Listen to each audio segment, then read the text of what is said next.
है संत श्री नीतीश कुमार जी का जो परिवार है सभी का आभार व्यक्त करेंगे।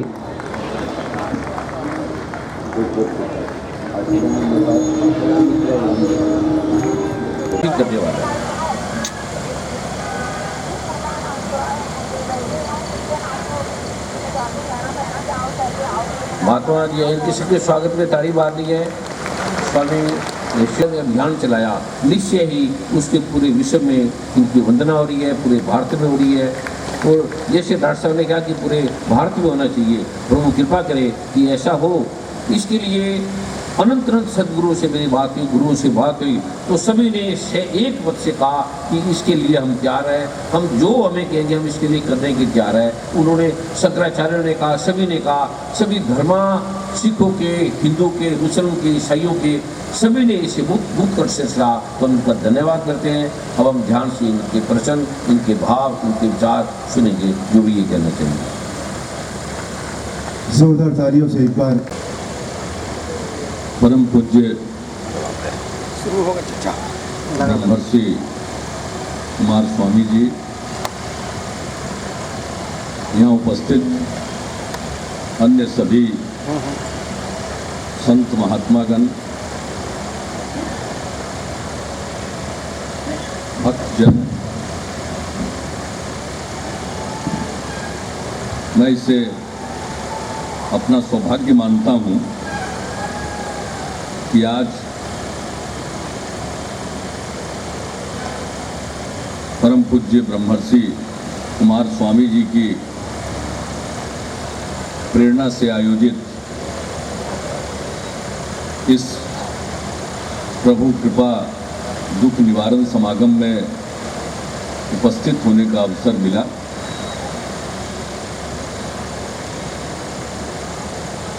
ब्रह्मर्षि कुमार स्वामी जी को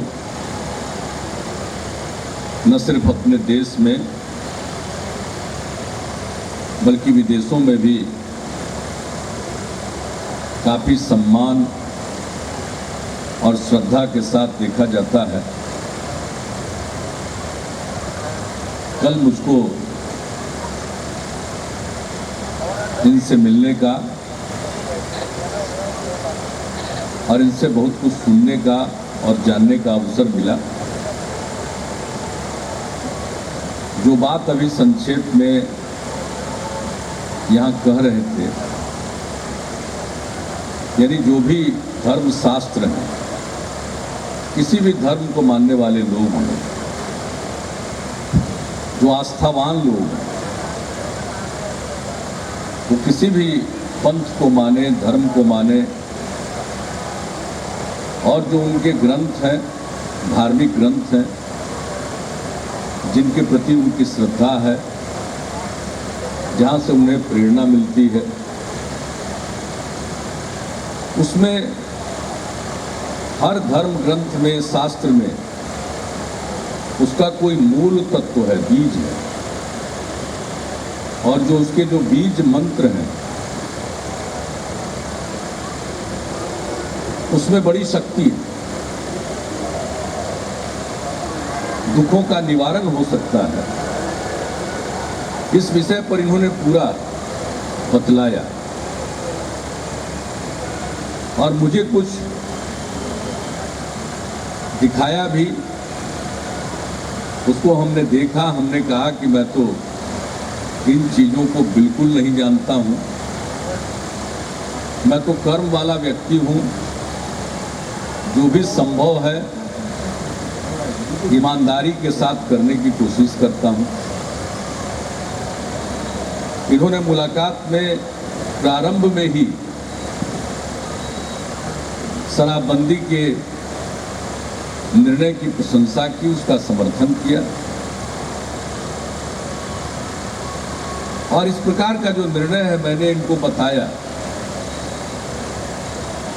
कि मेरे मन में तो पहले द्वंद्व था। मैं युवावस्था से इस बात का हिमायती था कि शराब बंद होना चाहिए, शराब बुरी चीज है, इससे लोगों का नुकसान होता है। इसका असर लोगों के स्वभाव पर, व्यवहार पर, आचरण पर पड़ता है। लेकिन जब उसको काम करने का अवसर मिला तो मेरे मन में यह बात थी। बिहार में पहले भी 1977 में जननायक स्वर्गीय कर्पूरी ठाकुर जी जब मुख्यमंत्री बने थे तो शराबबंदी लागू की गई थी। उनके बाद उसको वापस कर लिया गया था। मैंने उन सब चीज़ों को देखा, कहाँ किस चीज़ का फायदा लोगों ने उठाया, क्या कमी रही, सब चीज़ों का अध्ययन करके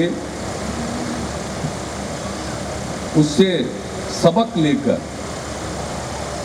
किस प्रकार से शराबबंदी लागू किया जा सकता है उसके बारे में हम लोगों ने सोचा।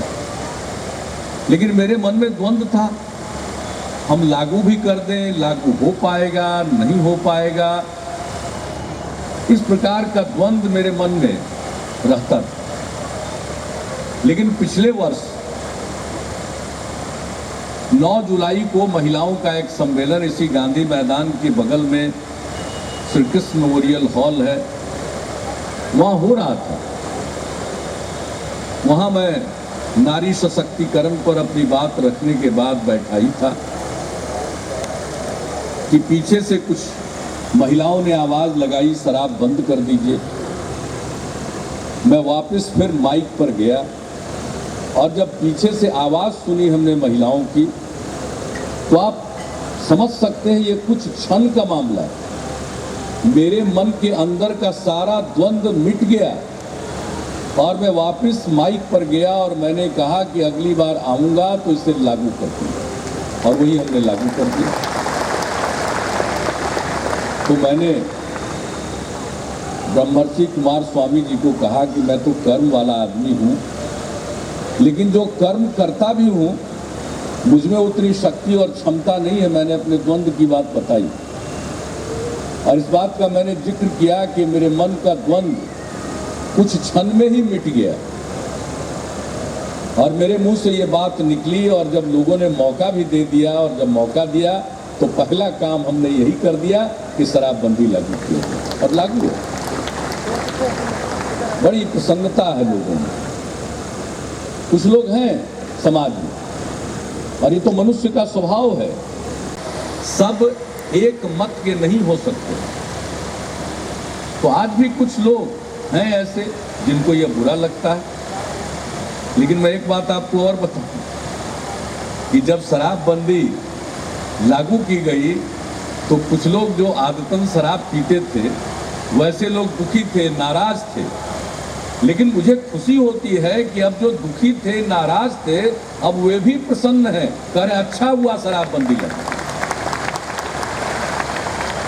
उनका व्यवहार बदल गया, स्वभाव बदल रहा है, जीवन में परिवर्तन आ रहा है और उन्हें खुशी है कि अब उनकी भावी पीढ़ी का भविष्य ठीक होगा। तो मैंने इनको कहा मैं तो कर्म वाला आदमी हूँ, लेकिन कोई प्रेरणा मिली, हमने कर दिया। मैं इन बातों को तो जानता नहीं हूँ। उन्होंने मुझको समझाया कि बीज मंत्र कहते किसको, और फिर इनकी बात सुनने के बाद ऐसा लगा कि बीज मंत्र जिसकी बात ये कह रहे हैं वह तो इनकी अवधारणा वैज्ञानिक है, साइंटिफिक है। मुझको ऐसा लगा, महसूस हुआ, और आप में से बहुत लोग इस बात को मान रहे हैं। और जब सभी धर्म शास्त्रों में है, किसी धर्म मजहब को मानने वाले लोग हैं, तो कहीं ना कहीं कोई बात है। तो उस बीज मंत्र के जरिए लोगों का दुख दूर हो, ये तो बहुत बड़ी बात है। मनुष्य को क्या चाहिए? आनंद। किसी के पास बहुत धन हो, संपत्ति हो, पढ़ा लिखा हो, बाल बच्चे सब उसके अच्छे हों, अच्छा कर रहे हों, लेकिन उसमें उतनी असल चीज जो होती है आनंद की अनुभूति, अगर भीतर से किसी बात को लेकर प्रसन्नता है, मन प्रसन्न हो, वो सबसे बड़ी बात है। तो अगर इस प्रकार की बात से लोगों का मन प्रसन्न होता है तो मैं समझता हूं ये सबसे बड़ी बात है। करोड़ों लोगों की आस्था है, लोगों का विश्वास है। इस दुनिया में बहुत लोग अलग अलग धर्म संप्रदाय को मानते हैं, बहुत लोग किसी को नहीं मानते हैं, सब अपने ढंग से जीते हैं, लेकिन सबके अंदर की ख्वाहिश क्या है? वह है खुशी, प्रसन्नता, आनंद की अनुभूति।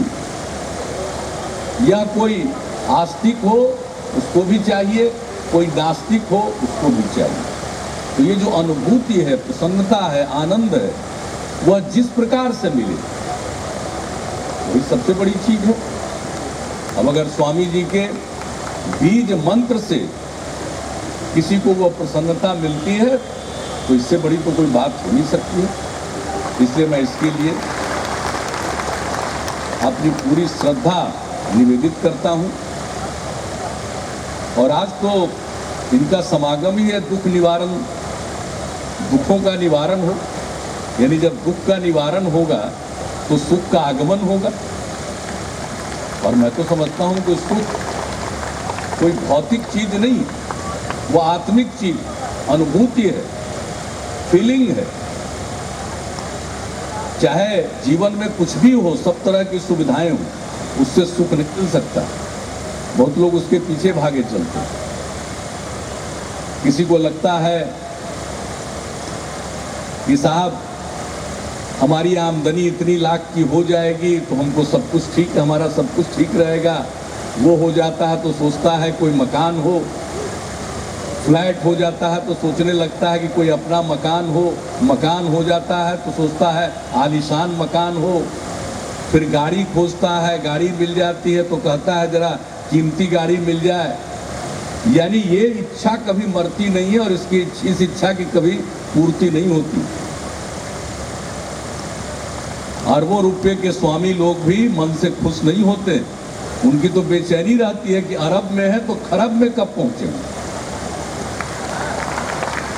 अरे भाई, सबसे बड़ी खुशी तो है जो मन की खुशी, कुछ हो या ना हो, अगर मन प्रसन्न है, चित्त प्रसन्न है, उसी को आनंद कहते हैं।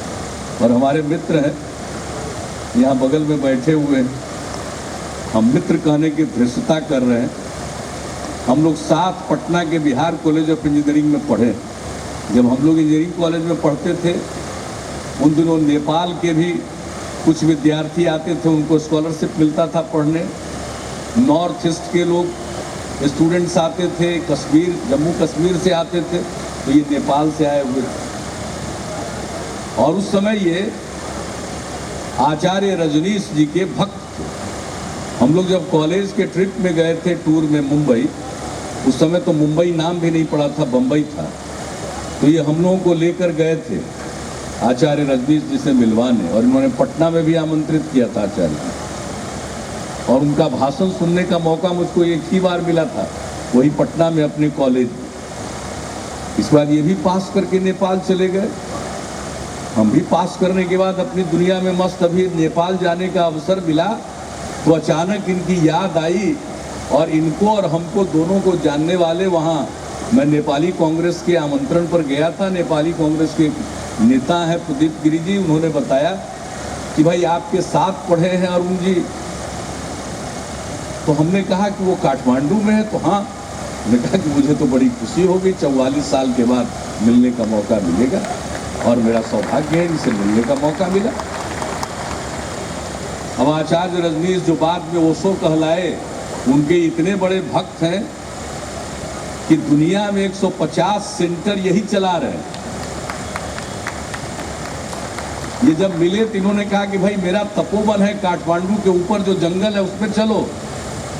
हमारे एम्बेसडर साहब नेपाल में, भारत के एम्बेसडर, वो थोड़ा परेशान हो रहे थे हम कहाँ जाएंगे रात में। लेकिन उन्होंने जब कहा तो मैंने कहा कल कहाँ मौका है, आज ही चलते हैं, चलिए। और इनका जो आश्रम है उसके इर्द गिर्द बाग घूमता रहता है, वहीं रहने का मौका मिला। आज सौभाग्य है कि ये यहाँ पधारे हैं। और इनसे जब बात हुई, हमने कहा भाई दिल्ली आए हुए हैं तो पटना भी आ जाइए। इन्होंने कहा कि मैं आ रहा हूँ और ब्रह्मर्षि कुमार स्वामी जी के साथ आ रहा हूँ। मैं उनसे भी आपको मिलवाऊंगा। मैंने कहा बड़ी खुशी की बात है। तो मैं तो इनका शुक्रगुजार हूँ, एक तो दर्शन दिया और दूसरा अपने साथ इनका दर्शन कराया ब्रह्मश्री कुमार स्वामी जी का। मेरी बड़ी खुशी की बात है, दिल से मैं आनंदित हूँ। और जो शराबबंदी के बारे में आपने बताया कि सब धर्मों को मानने वाले लोगों ने कहा कि अच्छा काम है, सब जगह होना चाहिए, तो मैं तो यही आपसे निवेदन करूंगा, ये जो शराबबंदी है जिस प्रकार से आज आपने उल्लेख किया, हर जगह करते हैं सब लोग, अधिकांश लोग खुश हैं। तो ऐसी स्थिति में इसको पूरे देश में लागू होना चाहिए, हर राज्य में लागू होना चाहिए। मैं तो देख रहा हूं कितनी बड़ी संख्या में पत्र आते हैं, जगह जगह की महिलाएं मिलने आ रही हैं। महाराष्ट्र की महिला समूह जिन्होंने चंद्रपुर जिले में शराबबंदी लागू करवा दिया पिछले साल। वर्धा तो बापू का कर्म स्थल रहा है, वहां पहले से शराबबंदी है। गढ़चिरौली महाराष्ट्र का एक जिला है, वहां पहले से शराबबंदी है। इन महिलाओं ने लड़कर अभियान चलाकर चंद्रपुर जिले में शराबबंदी लागू की, वो महिलाएं मिलने आई। राजस्थान में हम लोगों के जेपी आंदोलन के साथी रहे हैं, उन्होंने आमरण अनशन किया, जान दे दिया शराबबंदी के लिए। उनकी पुत्र वधू वहां पूजा छाबड़ा काम कर रही, सब मिली। हर जगह से लोग, झारखंड की महिलाएं आई। मैं देख रहा हूं हर जगह जो अभियान चलता रहा है उसमें एक जोश आया है, एक उत्साह आया। तो आप सब सद्गुरुदेव आशीर्वाद दीजिए कि यह मुहिम जोर पकड़े, और इतना जोर पकड़े कि पूरे देश में लोगों को इसे लागू करना चाहिए। ये सबसे बड़ी चीज है, और ये तो सामाजिक परिवर्तन की नींव पड़ी है। मैं देख रहा हूं, मैं तो महिलाओं के सम्मेलनों में जा रहा हूं, लोग आप बीती सुनाती हैं, उसमें से कईयों ने बताया कि भाई पहले पति मारपीट करते थे, आज उनका स्वभाव इतना अच्छा, व्यवहार इतना अच्छा, अब तो वो देखने में भी बहुत अच्छे लगते हैं। ये बता रही कि अद्भुत है, लोगों को पता नहीं है। कुछ लोग होंगे जो इसका मजाक उड़ाते होंगे, लेकिन मैं तो इतना आनंदित हूँ, बहुत काम किया, लोगों की सेवा की, अलग अलग रूप में जो जिम्मेवारी मिली मैंने अपनी सेवा की। 10 वर्षों से भी हमने पूरी मेहनत की, पूरे लगन से काम किया, लेकिन जो आनंद मिला है, संतोष मिला है शराबबंदी को लागू करने के बाद, ऐसा संतोष कभी नहीं मिला। तो अब ये पूरे देश में लागू हो जाए, आप सब लोगों की कृपा हो। ये तो प्रभु कृपा दुख निवारण समागम, तो प्रभु की कृपा हो और समस्त भारतवासियों के दुख का निवारण हो जाए, शराब छूट जाएगा तो अपने आप बहुत सारे दुखों का निवारण हो जाएगा। एक ही बात कहकर मैं अपनी बात समाप्त करूंगा। अभी एक अध्ययन हुआ है, और उस अध्ययन के मुताबिक जो जेल में सजा याफ्ता बंदी हैं, उनके बीच अध्ययन हुआ तो पता चला कि 41% लोग ऐसे हैं जिन्होंने नशे की हालत में अपराध किया, और जो विचाराधीन कैदी हैं उनमें से 31% लोगों पर जो आरोप है, अभियोग है, उसी समय का है जब वो नशे की हालत में। तो आप सोच सकते हैं, अपराध घट रहा है, सड़क दुर्घटनाएं घट रही हैं, सब चीजों में कमी आई, तो इसका बहुत लाभ है, दुखों का निवारण होगा। तो मैं तो यही प्रभु से प्रार्थना करूंगा कि ऐसा ही एक वातावरण बन जाए। और हमने अगर कोई बिहार में किया है, जिसका मैंने जिक्र किया कि कुछ पल में वो द्वंद्व मिट गया जो मेरे मन में था, तो कहीं ना कहीं किसी की तो प्रेरणा है, कहीं का तो संकेत होगा, वरना हम लोगों में क्या ताकत है? कोई ताकत नहीं। तो ये जरूर कामयाब होगा, और सब जो यहाँ लोग बैठे हुए हैं, जिस तरह से ताली बजा रहे हैं इसके लिए, तो सब लोग अगर मिलकर इस बात की चर्चा कीजिएगा तो मैं तो समझता हूँ सब मिलकर बजाएंगे। शहरों में भी कुछ लोग जो आज़ादी की बात करते हैं कि खाने पीने की आज़ादी होनी चाहिए, हम क्या खाएंगे क्या पिएंगे इससे क्या मतलब, उनको हम बताना चाहते हैं कि भारत के संविधान में जो मौलिक अधिकार है, तो शराब पीने का अधिकार मौलिक अधिकार का अंग नहीं है और शराब का व्यवसाय करना मौलिक अधिकार नहीं है। यह हमारे संविधान की व्याख्या करके माननीय सर्वोच्च न्यायालय ने भी अनेक फैसलों में बतला दिया और इसलिए बड़ी खुशी की बात है आप आए हैं। 1917 में बापू आए थे, गांधी जी यहाँ आए थे, चंपारण सत्याग्रह का ये 100वां साल है, आपका भी आगमन हुआ है, बड़ी खुशी की बात है। पाटलिपुत्र की धरती पर आपका स्वागत है और बापू के सत्याग्रह के, चंपारण सत्याग्रह के 100वें साल में बिहार में पूर्ण शराबबंदी लागू करके हमने बापू के को एक श्रद्धांजलि देने की कोशिश की है कि उनके जो विचार हैं उन विचारों के आधार पर समाज आगे बढ़े और विचार केंद्रित है, सबका उपकार हो, लोगों का दुख दूर हो, समाज में सद्भाव हो, एकता हो। और आप जिस बात को कहते हैं, बीज मंत्र की बात जो कर रहे हैं और जो सर्वधर्म समभाव के साथ आप अपनी बात लोगों के बीच में रखते हैं और आप ये बताते हैं कि इसमें मेरा कुछ नहीं है, यह सब कुछ तो शास्त्रों में पहले से है, मैं तो सिर्फ लोगों को बता रहा हूँ कि वहाँ देख लो। और मैंने देखा कि कल भी मेरे सामने इन्होंने एक धर्म ग्रंथ रखकर बताया, पढ़ लो, देखो क्या लिखा हुआ। तो मैं इन्हीं शब्दों के साथ अपनी बात को यही समाप्त करता हूँ और आप पधारे, आपका बहुत बहुत स्वागत है, अभिनंदन है। आप सब जो इस समागम में उपस्थित हैं, आप सबको मेरी शुभकामनाएं हैं। बहुत बहुत धन्यवाद।